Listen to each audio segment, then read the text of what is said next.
ఇవాళ నేను neonatal jaundice గురించి ఒక చిన్న ఇన్ఫర్మేషన్ ఇస్తాను. సో జాండిస్ పుట్టు కామెర్లు చాలా డౌట్స్ ఉంటాయి మనకి. ఎండలో పెట్టాలా? జాండిస్ ఎందుకు వచ్చింది? సో పుట్టు కామెర్లు జాండిస్ అనేది ప్రతి బేబీకి వస్తుంది. మొదటి 2 రోజులు ఎక్కువ ఉండవు. తర్వాత 3వ రోజు నుంచి మొదలవుతుంది జాండిస్.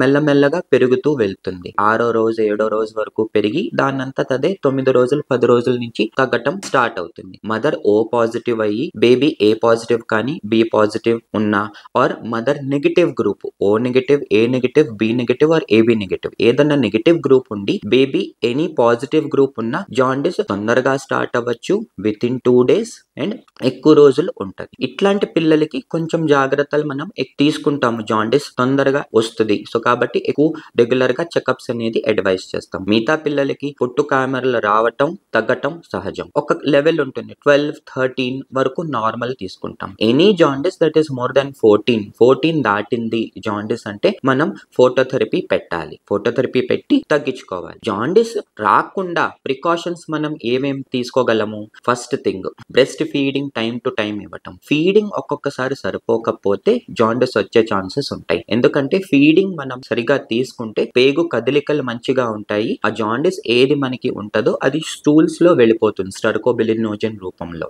సో ఫీడింగ్ అనేది మనం టైం టు టైం మెయింటైన్ చేసుకుంటూ వెళ్ళాలి. బేబీస్ వెయిట్ లాస్ అయింది అనుకోండి, డిహైడ్రేట్ అయ్యారనుకో, ఎక్కువ డిహైడ్రేషన్ అయితే జాండిస్ ఎక్కువ రిఫ్లెక్ట్ అయ్యే ఛాన్స్ ఉంది. And breast milk is the best for all babies. So first 2-3 days ఎవరికైనా తల్లిపాలు తక్కువ ఉంటాయి, గ్రాడ్యువల్ గా పెరుగుతాయి. It has nothing to do with jaundice. Time to time feeding is very important. ఇంకో మిత్ ఏమిటంటే ఎండలో పెడితే జాండిస్ ఏమైనా తగ్గుతుందా? జాండిస్ కి ఎండకి సంబంధం ఏమీ లేదు. Jaundice is only related to phototherapy and feeding. Feeding ఇస్తే మనకి జాండిస్ అనేది తగ్గుతుంది. ఎండలో పెట్టేది మనం విటమిన్ డి కోసం. విటమిన్ డి వచ్చేది మనకి అల్ట్రావైలెట్ రేస్ ని. సో మార్నింగ్ టైంలో మనం ఎండలో పెడితే బేబీకి benefit. Jaundice has nothing to do with sunlight. Overall గా జాండిస్ మనం రాకుండా చూసుకోవాలంటే ఫీడింగ్ చూసుకోవటం, రెగ్యులర్ గా డాక్టర్ విజిట్స్ చూసుకోవటం. అదర్వైజ్ బేబీ పుట్టు కామెర్లు రావటం తగ్గటం అనేది సహజం. ఏ బేబీకైనా అదొక నార్మల్ ప్రాసెస్.